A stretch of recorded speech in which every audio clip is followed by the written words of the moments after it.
시청자 여러분 안녕하십니까. 파보세의 법공부 시간 로봇의 오늘도 대한민국 법조계의 간디 최지영 변호사와 함께합니다. 네, 안녕하세요. 네, 안녕하세요. 네. 네, 안녕하세요. 최지영입니다. 네, 올 한해도 뭐 여러 가지 사건 사고가 많았는데 그래도 법이 있어서 또 사회가 유지되고 또 경제도 사실은 어떻게 보면 법 때문에 지켜진 부분도 있고 그래서 법공부가 참 중요하게 느껴지는데 오늘은 형벌에 대한 이야기를 준비해 오셨네요. 네. 그 대구 원룸 살인 성폭행 미수 사건, 뭐 내용이 끔찍하더라고요. 네, 그렇죠. 그래서 네. 검찰이 징역 30년을 고용했는데요. 사안이 워낙 엄중하고 또 반성의 기미가 없다 이런 부분도 좀 고려를 해서 그보다 높은 징역 50년이 선고되기도 했습니다. 네. 신당역 스토킹 보복 살인 사건은 이제 사형을 구형했지만 무기징역이 선고돼서 확정됐고 그래서 이제 가석방을 허용하지 않는 종신형이 도입돼야 된다 이런 논의가 있어서 입법으로 발의되기도 했습니다. 네, 죄를 밝히는 것도 중요하지만 밝혀진 죄에 대해서 어떤 벌을 내릴지도 중요한데요. 오늘은 형벌, 그중에서도 가석방 없는 종신형에 대해서 이야기해 보도록 하겠습니다. 뭐 대구 원룸 살인 미수 사건 사실은 뭐 50년이 선고됐지만 심정적으로는 뭐 더한 중벌도 내리고 싶지만 또 그렇게만 할 수 없는 게 우리 법정신이기 때문에 인권 보호도 해야 되고 오늘 되게 의미 있는 시간인 것 같습니다. 형벌에는 어떤 종류가 있나요? 죄를 지으면 벌을 받게 됩니다. 그런데 어떠한 행동이 죄에 해당하고 그리고 범죄에 대해서 어떠한 형을 내릴지는 법률에 미리 규정하게 되어 있는데요. 그걸 죄형 법정주의라고 합니다. 형벌의 종류에 관해서도 형법에서 규정하고 있는데요. 네, 형법 제41조는 형벌의 종류를 크게 9가지로 구별하고 있습니다. 사형, 징역, 금고, 자격 상실, 자격 정지, 벌금, 구류, 과료, 물수 이렇게 9가지입니다. 그중 사형은 수형자의 생명을 박탈하는 형벌인데요. 살인죄나 내란죄 같은 경우가 법정형이 이제 사형으로 정해두고 있습니다.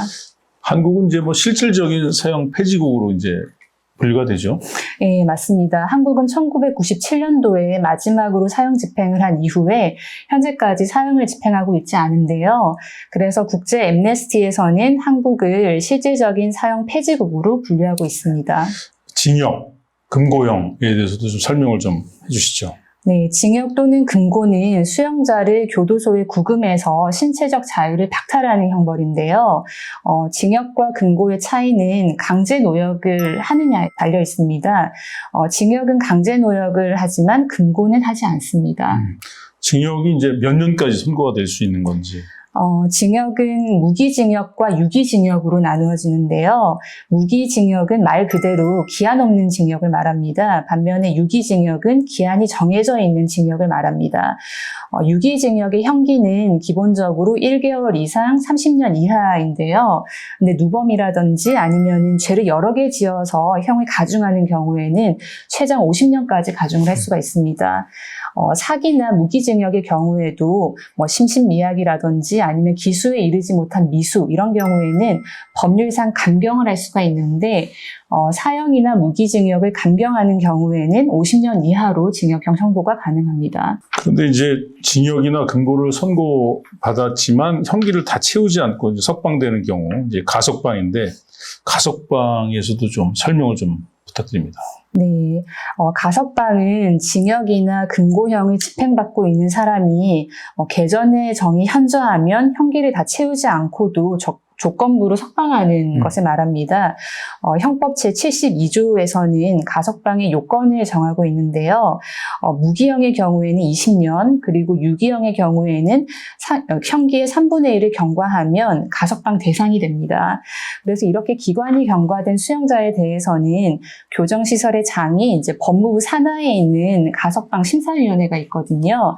거기에 이제 가석방 신청을 하면 가석방 심사위원회는 수형자의 나이라든지 범죄의 동기가 무엇인가, 죄명은 뭔지, 형기가 어느 정도 남았는지, 교정 성적은 어떤지, 건강 상태 이런 것들을 종합적으로 고려를 해서 가석방이 적격 여부를 이제 결정을 하고 마지막으로는 법무부 장관이 가석방을 허가하게 됩니다.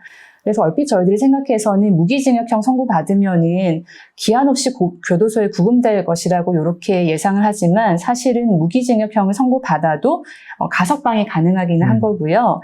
그리고 유기징역형, 예컨대 징역 30년을 선고받았다 이러면은 적어도 30년은 이제 사회에서 격리되겠구나 이렇게 생각을 하지만 그 중에 3분의 1인 10년이 되면은 가석방 대상이 될 수는 있는 거거든요. 물론 범죄의 내용도 고려하고 수용자 또한 모범적인 생활을 해야 되긴 하지만요. 정말 이렇게 죄를 뉘우치고 또 사회에 나와서도 착하게 산다 그러면은 무조건 엄벌이 좋은 것만 아니고 교화하는 것도 중요한 것 중에 하나인데 이제 지금 가석방 없는 종신형, 가석방을 허용하지 않는 무기징역형을 도입해야 된다 이런 논의가 많아지고 있습니다. 네, 앞서 이제 한국이 1997년 이후에 사형을 집행하지 않고 있다 이제 이런 말씀을 드렸는데요. 그러면 사형 대신에 사형을 대체할 형벌로 가석방 없는 종신형을 도입하자 이런 논의가 계속 있어 왔습니다. 무기징역형 중에서도 가석방이 가능한 무기징역이랑 가석방을 할 수 없는 무기징역형을 나눠서 판사가 형을 선고할 때 이를 나눠서 선고하자 이런 이제 논의인데요. 근데 최근에는 이런 사형제를 대체하는 의미에서 가석방 없는 무기징역형이 아니라 사형은 그대로 두고 그와 별개로 가석방 없는 종신형을 도입하자 이런 논의도 활발하게 이루어지고 있습니다.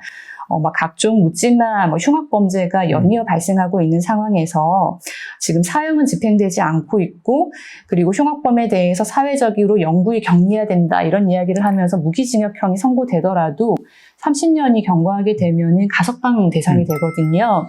그러면 이게 범죄에 상응하는 대가라고 볼 수 있느냐, 이게 범죄 예방 효과가 있느냐 이제 이런 의문들이 제기되고 있기 때문에 말씀하신 대로 가석방 없는 종신형 이런 것을 도입하자 이런 논의들이 활발하게 이루어지고 있습니다. 지금 법무부에서 이제 가석방을 허용하지 않는 무기형을 신설한 형법 개정안을 입법 예고했는데 해당 개정안이 이제 국무회의 통과해서 현재 국회 소위원회 심사 중에 있습니다. 찬반 양론이 정말 팽팽하네요. 네, 찬성하는 쪽에서는 가석방 없는 종신형이 형벌의 목적에 부합한다라고 주장을 하시는데요. 형벌의 목적은 크게 세 가지로 구별될 수 있습니다. 먼저 죄를 지은 사람에게는 그에 상응하는 죄값을 치르도록 해야 된다라고 하는 응보가 있고요. 그 다음으로는 범죄 예방을 들 수가 있는데 이 범죄 예방도 그 해당 범죄자를 처벌함으로써 다른 사회 구성원들이 이제 범죄 행위는 하면 안 되는구나 이렇게 경각심을 가지게 그렇죠. 되는 일반 예방 효과가 있고요. 그리고 범죄자 자신도 내가 이렇게 처벌을 받았으니 다시는 이제 범죄를 저지르지 말아야겠다 이제 특별 예방 효과라고 하는데 가석방 없는 종신형을 찬성하는 입장에서는 가석방 가능성을 차단함으로써 이러한 응보와 범죄 예방 효과가 발휘될 수 있다 이렇게 보는 입장입니다. 그리고 한국은 사형을 선고받더라도 실제로 집행을 하고 있지 않기 때문에 실제로는 가석방 없는 종신형이 이루어지고 있는 것과 동일한 상황으로 볼 수도 있거든요. 그래서 법을 개정해서 이러한 현실을 법에 반영해야 된다 이제 이런 필요성을 이야기하시는 분도 있습니다. 진짜 흉악한 놈들 보면은 그 피해자들 입장에서는 그 사람들이 다시 죄를 뉘우치건 뭐하건 이렇게 나와 있는 것 자체가 그 굉장한 충격이니까 말이죠. 그래서 이해가 되긴 하는데 여기에 대해서 반대하는 측 논리도 한번 들어봐야 되겠습니다.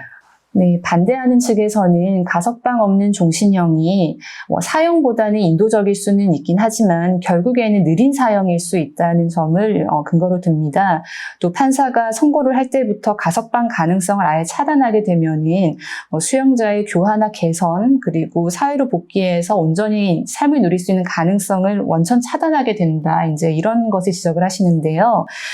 이런 수용자들한테 자유를 회복할 권리가 주어지지 않기 때문에 헌법상의 인간의 존엄이라든지 행복 추구권, 신체의 자유를 침해할 수 있고 또 가석방 요건을 엄격하게 해서 처리하면 될 것이지 애초에 가석방이 안 된다고 보는 것은 위헌적일 수 있다. 이제 이런 의견이십니다.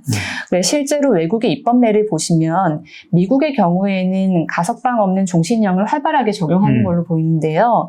반면에 독일에서는 법원은 사형제도를 폐지한 이후에 가석방 없는 종신형을 도입을 했는데 이후에 헌법재판소에서 이러한 제도가 인간의 존엄에 반한다고 위헌 결정을 내린 바가 있습니다. 그래서 1981년도에 가석방 없는 종신형 제도가 폐지가 되고 지금은 엄격한 요건 하에 무기징역을 받은 사람도 가석방이 가능한 상태입니다. 네. 그리고 이제 이게 사형제도 때문에 이렇게 가석방 없는 종신형도 얘기되는 거잖아요. 그죠? 네. 사형제도에 대한 검토도 있어야 되겠네요. 네, 현재 논의되고 있는 개정안은 사형제도를 그대로 둔 상태에서 가석방 없는 종신형을 별개로 도입하자는 것인데요. 이에 대해서는 먼저 사형제도의 존폐를 먼저 논의를 진행한 후에 이런 것들을 이야기해야 되는 것이 아니냐, 이런 의견들도 있습니다. 이와 관련돼서 지금 헌법재판소에서 사형제도에 대한 위헌 여부를 검토하고 있는데요. 과거의 헌법재판소는 1996년과 2010년도에 두 차례에 걸쳐서 사형제도가 헌법에 위배되지 않는다 이런 결정을 내린 적이 있습니다. 그런데 이제 최근에는 가석방 없는 종신형 제도가 지금 논의가 되고 있는데 이런 논의와 맞물려서 헌법재판소가 이전과는 다른 결정을 내릴지 그런 귀추가 주목되고 있는 상황입니다.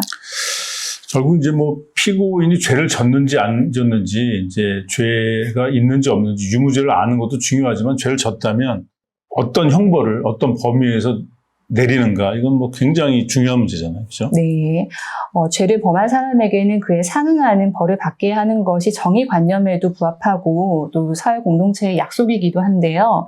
그런데 국가의 형벌은 범죄와 구별되는 도덕적인 우월성이 있어야 이제 그런 정당화가 되는 부분이 있거든요.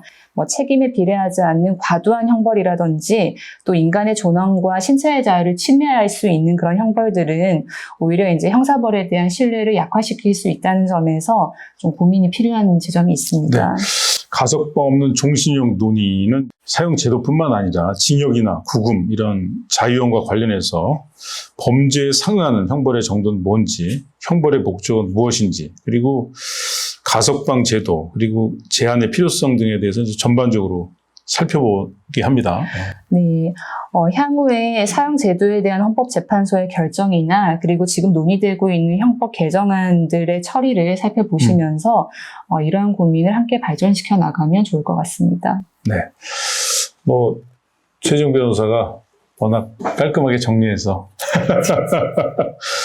이 문제에 대해서 고민이 있었던 분들은 좋은 해답이 됐을 것 같습니다. 로봇의 오늘 여기서 마치겠습니다. 고맙습니다.